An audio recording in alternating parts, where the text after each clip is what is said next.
Abuja. Now we're here, and we're going to be going back to Lagos again on Wednesday.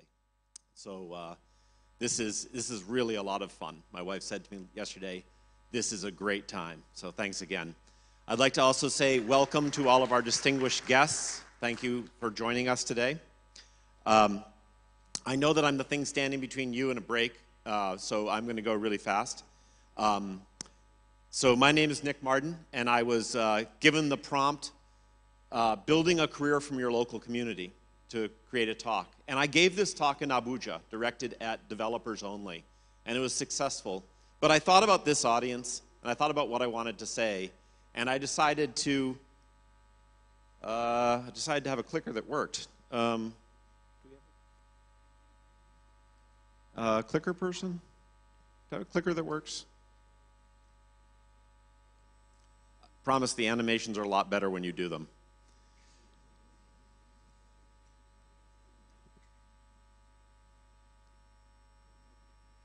Oh, it's on. It's on. Wait. I tried turning it off and on again. There we go. So I tossed out that title, and I decided to come up instead with, oh, this is going to be tough. Okay, so this is one area we need to work on is animations. I don't know where the antenna is.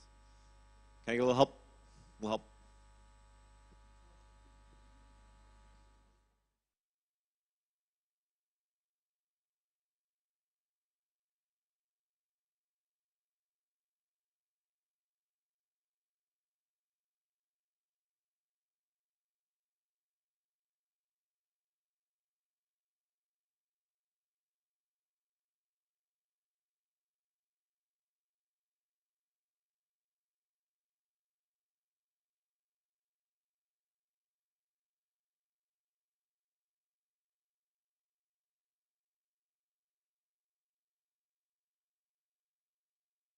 The angle of building global careers in Nigerian communities, because that's really what this conference is about, right?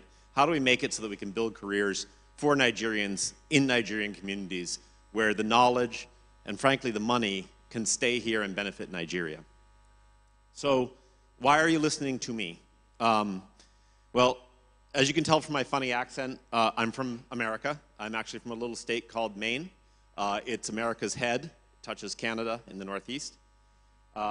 I've been programming for 41 years, so when the MC was calling out to elders earlier, I was a little bit surprised that I didn't get a shout out, but I've been a web developer since 1993.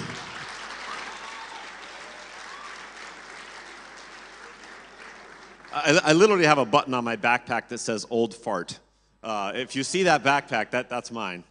I've worked in Silicon Valley, I've worked in Boston, I've worked in San Francisco. And I founded Rapid River Software in 2013. At Rapid River Software, I have hired and managed developers in 29 different countries, including Nigeria.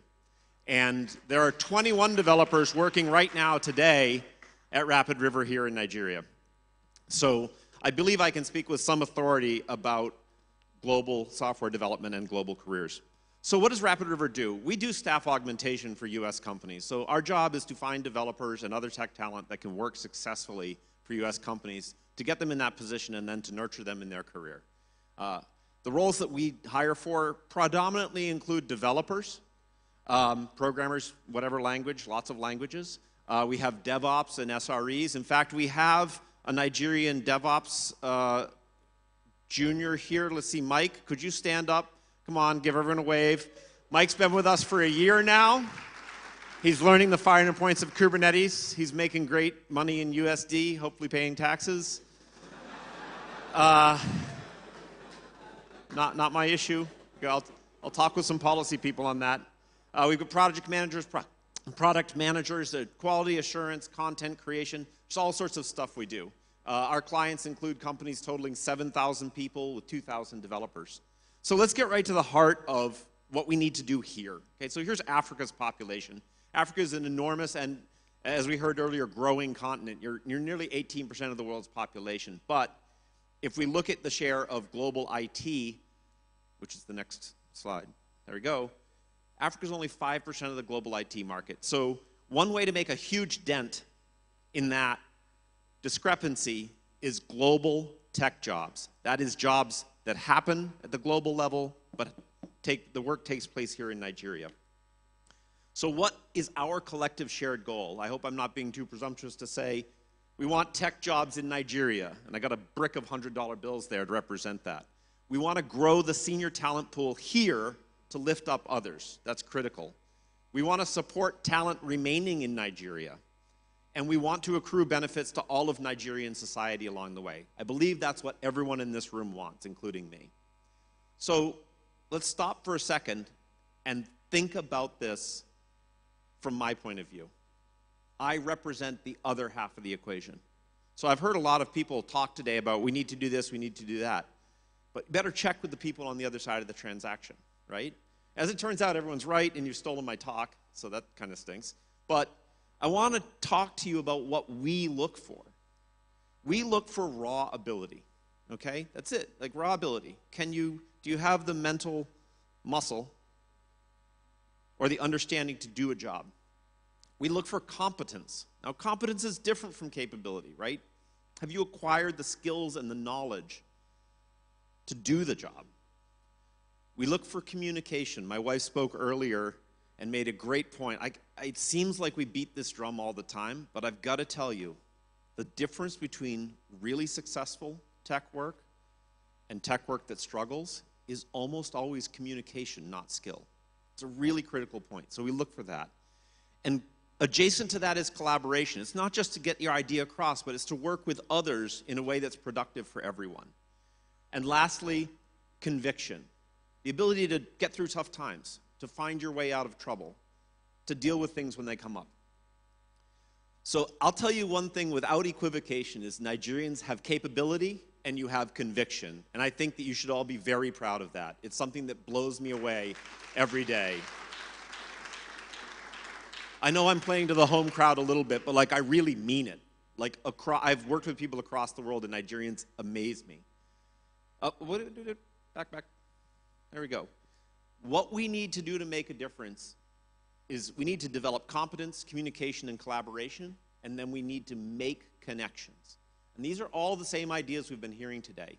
But I'm telling you from the hiring person's point of view what needs to happen. Okay, let's talk about where competence comes from. First, schooling. It's so fundamental. STEM education, language education, arts and music, these things all build on and filter for the raw capability to be global tech workers. Self-study. We're very, very lucky to be in an industry where self-study is such a massive part of our training pipeline. Thank God dentists don't go to Stack Overflow to learn how to do their job. But we can, right? And so that's a huge part of what makes competence happen. But, that didn't survive the transition from Google Slides. Next one. We have to have internships. And I'd like to give a shout out to and talk about the great attributes of internships here in Nigeria, like HNG internship. I am amazed by the work of HNG internship. We were able to attend the HNG finalists, HNG cohort 10 finalist event here, and Mark blew my mind when he told me that 12,000 people had started HNG. 400 had graduated. So first of all, I think that Mark deserves an enormous hand from the Nigerian tech community for the opportunity that he offers.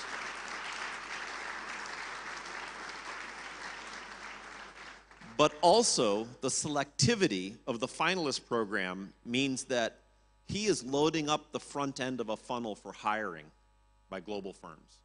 We'll talk about connections later, but the talent is coming out of that program. It's amazing. We should also talk about Codehouse and Start Innovation Hub here in Akwa Ibom. They are doing great work. I had a great talk last night with Ani Ebiet about that gap between early internships, late internships, and the finishing school aspect that's going to get people into junior level jobs globally, and then ALX, of course. Lastly on that slide was mentorship, which is obviously a critical part. It's probably anyone here who's a developer probably remembers the mentorship as one of the primary things that filled in the gaps in their knowledge. When we think about communication and collaboration, guess what? Many of the same avenues are making that happen. Schooling, again. Okay, so the thing about schooling, I know I really am a broken record on this. Your grammar school teacher would really appreciate it if you remembered how to use an apostrophe, and right, and your international English vocabulary, and unambiguous pronouns and sentences and things like that. So would we. Okay, the skills that you learn at school, whether that's at the university level or the secondary or primary school level, are the basis for your ability to fit into a global environment. Adrian said earlier that you have to remember the people you'll be working with might not speak English as a first language. They might speak a different dialect of English. I mean, Malaysian English versus Indian English versus British English versus Nigerian English versus Australian English versus American English might as well be different languages, right? So really, really putting yourself in the mindset of what the other person is hearing and what the other person understands is absolutely critical. If you do a good job of it, it will make your grammar school teacher proud, and it will also really help the people reading your JIRA comments. I really mean that. Secondly, self-study for communication and collaboration is one of those things that happens in a sneaky way, right? You work with people at your local meetup. You read GitHub issues and PRs. And honest to goodness, you'll watch Netflix, right? Watching how international English works and is used is a really critical skill, okay? So I encourage people to do this, by the way. Like, seriously, talk a lot, read a lot. Internships are also critical in this process. During the process of learning how to solve tech problems at any one of these fine internships or others, you're also learning how to communicate the ideas in your head to others to get ideas out of their heads, whether that's asynchronous written communication, whether that's one-on-one in pairing, whether that's in source code comments or merge request reviews, whatever. That's really a critical skill. And lastly, again, mentorship, right? You've got that senior who understands you. Why do they understand you? How do they talk? Why are they understandable? These are things that people need to learn. These are the sources of all the skills that will get you to a level where you can join a global workforce. And lastly, the thing that I hope to bring to the table is connections, but I'm going to need some help. Connections really come in two forms: physical or infrastructural, and business. Now, on the infrastructural side, I'm sorry I can't build cell towers in Nigeria, but it's great to see that it's happening.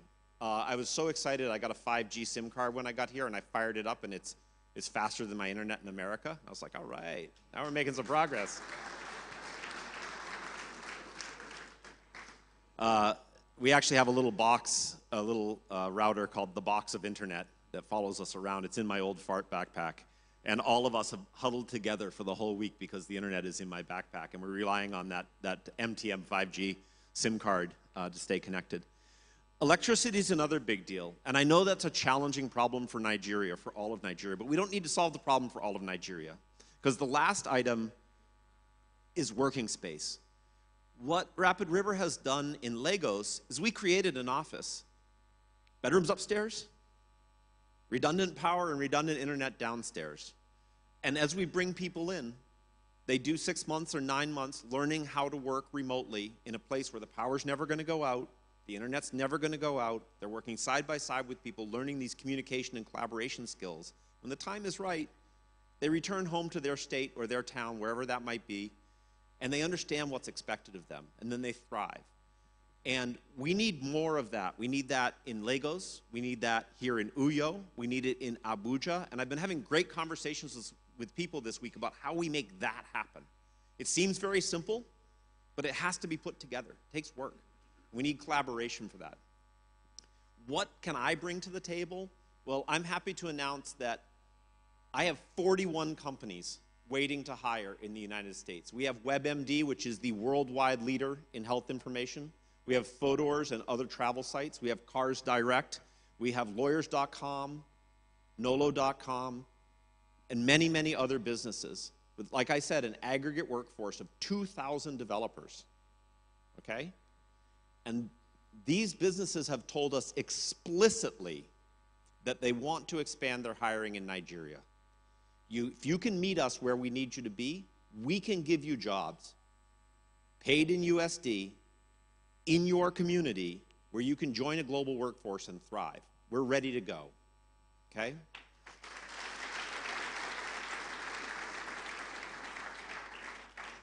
So as we talk about ideas and policy suggestions and plans this week, please keep in mind this funnel.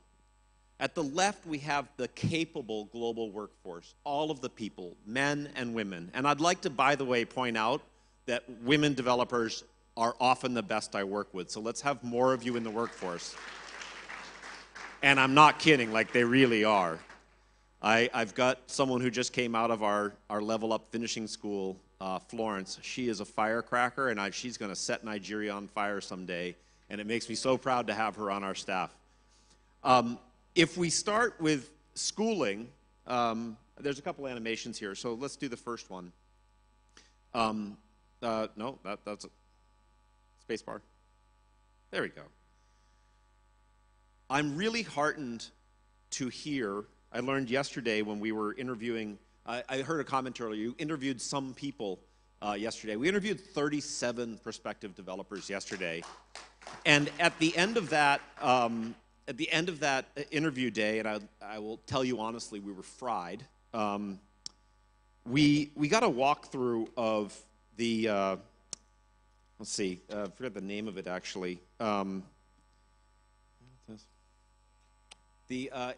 For international development and, I'm sorry, what's the name of it again? The center that we were at yesterday?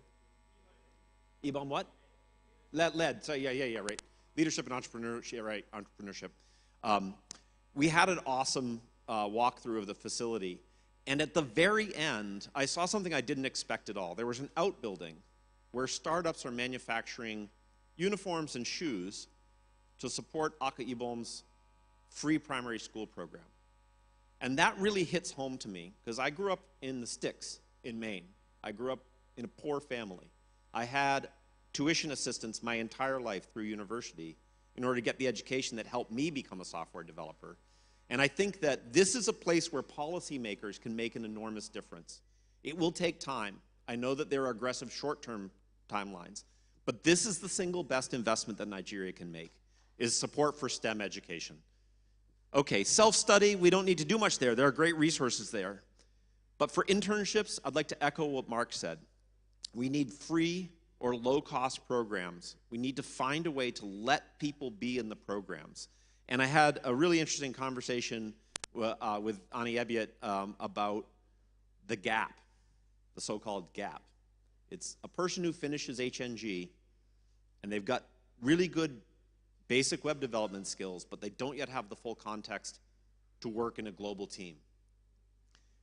We need internships to cover that too. And there are great conversations underway about how we can make that happen, but it's going to have to be a partnership. Partnership can come from our companies in the United States who are going to benefit from these internships, but we're also going to need some help locally or at a policy level to actually put together internships of that size so that we can get people moved up through that last level and ready to work independently. Mentorship is where Nigerians shine. I've never seen mentorship like I see in Nigeria, but we have a demographic bulge where we don't yet have enough seniors here in Nigeria. How do we help that along? We supplement it with global mentors. And I'd like to give a shout out to my colleagues from Cactus Code in Croatia who are here with us today. They've been volunteering their time as senior devs to mentor Rapid River juniors to help them up that learning curve. And they've done it for no reason other than the reason why Nigerians do it here, which is that they love the job. They love the material. They love teaching. And that takes us quite a ways. We're going to need more help than that. But if we can supplement the growth of Nigerian devs with mentorship from here within Nigeria and from other countries where our clients have their global workforce, I think it can really make a difference. And lastly, on connections, well, I don't want to beat a drum over and over, but internet power and working centers, internet power and working centers. We're going to need this everywhere where we're going to scale up. That's where we need to work with local stakeholders to make that happen. And for connections, I'm happy to bring my 41 companies to the table, but it's not going to be enough. So we need to figure out a way to get the really great results of Akwa Ibom and Nigeria in general in front of the companies that can make the large connections that are going to make a difference. And I am happy to be a participant in that conversation. I'm an American. I know people. I know people at Google. I know people at Facebook. I know people. I'm not saying I can get it done, but I'm really, really happy to participate in that conversation because I love what I see here in Nigeria. The energy is amazing. I think you guys deserve a chance and a connection.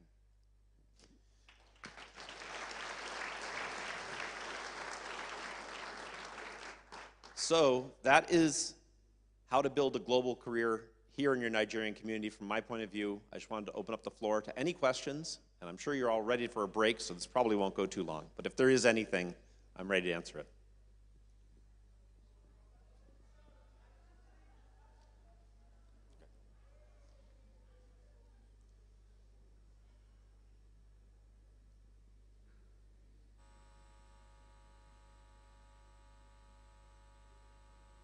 Did I answer all the questions? Oh, we got one in the back there.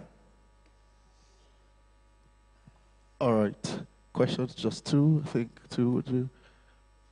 One, I can see one male. Like to balance it because Mr. Nick is very keen to women. I like to balance it with another woman. One man, one woman. So we have a balance. Okay, I said one man, one woman. Yes, they carry on. Let's balance it. Can I get one lady, if you have? Can you please come forward? Can you please come? Woman support woman. Clap for her now she comes. This way, please. Thank you very much. Good afternoon. Good afternoon. My name is Nsikan. I've been in technology for a while, but I'm old technology. So what means that I was working as in enterprise space long time ago. The question I have and what my observation is that there's a group of a big talent of old hands who have been old technology, who seem to have been forgotten. So are startups just for young, upcoming people? What about the 40-somethings, 50-somethings who have some skill but don't have any opportunity for tech talents or international? Okay, so the question is, what happens for older people who understand older technologies? And he cites 40 and 50-year-olds, which is a tough draw in technology that makes you old, right? I'm 51, okay? So there is no right technology to know, is the way I look at it. If you have learned the skills of engineering, if you learn how to think through problems and can do that effectively, that little self-study section of my funnel, it's there for everyone. I didn't know anything about Docker or Kubernetes until about 4 years ago. I kind of had let that pass me by. I was doing other stuff with like Capistrano. And finally, like, hit me on the head, like, I need to learn this. I was 47 years old, but it's not like that ship had sailed. I just cracked open the documentation and started reading. And yeah, my brain's not as plastic as it used to be. It was hard, but I got after it and I learned it. And now that's the primary tool set that I use in my day-to-day work. And that opportunity is there for everyone. The internet's free. And I would just say the same skill that makes you effective as an incoming junior makes you effective when you're our age, which is show some resilience, show some self-motivation, go learn some stuff. There are plenty of jobs out there for a person who can solve a problem, and no one's stopping you from learning the new technology. It's all free. That's what I'd say.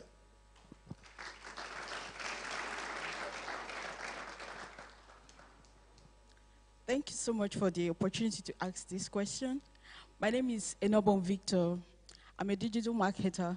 So my question goes, I heard a lot about developers, front-end, back-end, global opportunities, but I've not really had opportunity for the digital marketer like me. I wanted to ask, are there global opportunities where people like myself can take advantage of? So it's a great question. Are there opportunities for people who don't have something developer in their name? Yeah.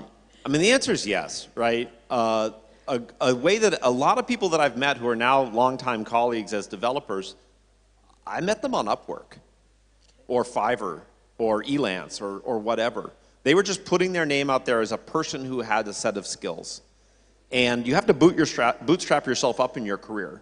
So people out there need digital marketing work, right? And they want it to be good, and they don't want to pay a lot.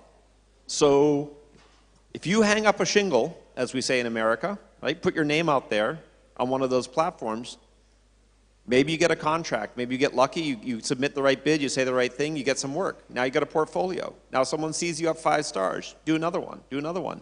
After some time, you're going to hit a connection to somebody that's longer lasting than that. But you got to pull yourself up a little bit there. So take the risk, throw yourself out there, do some piecework. It's not pretty, pays a little, but you'll build the name that you need for yourself to get that next break. And I've seen it work for a lot of people. Okay?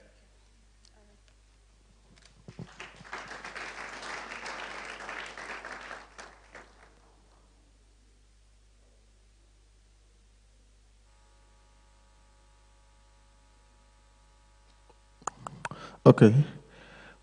I've been told to just get one more. That's for the digital marketers like me.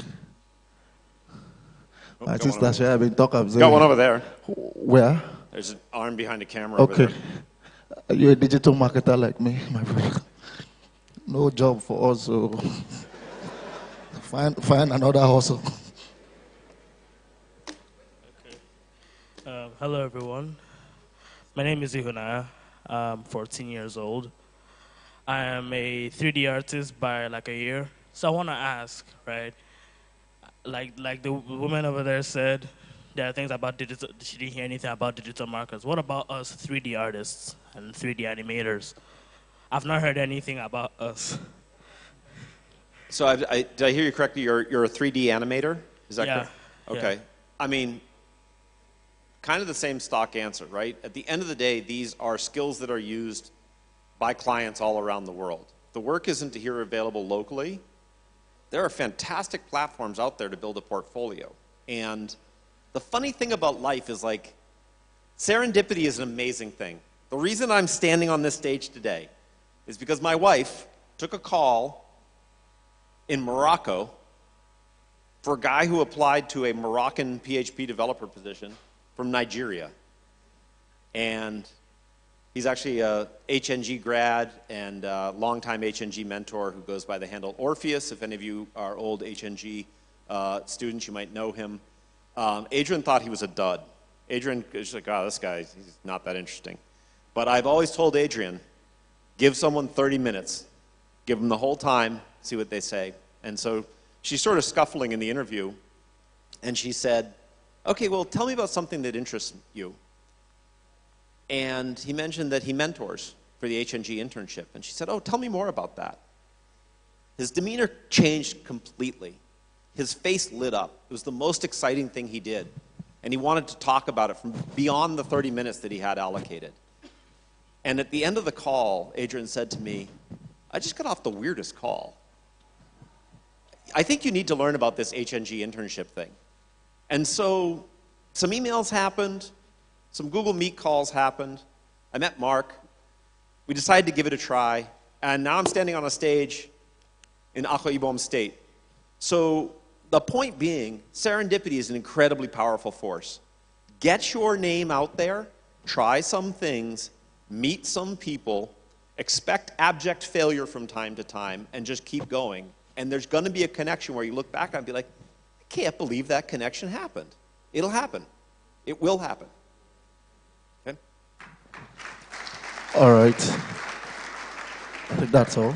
Okay, thank you very much, everyone, and enjoy the break. I hope I didn't keep you too long. Thank you very much. Thank you. Can you please clap for Mr. Nick Marden?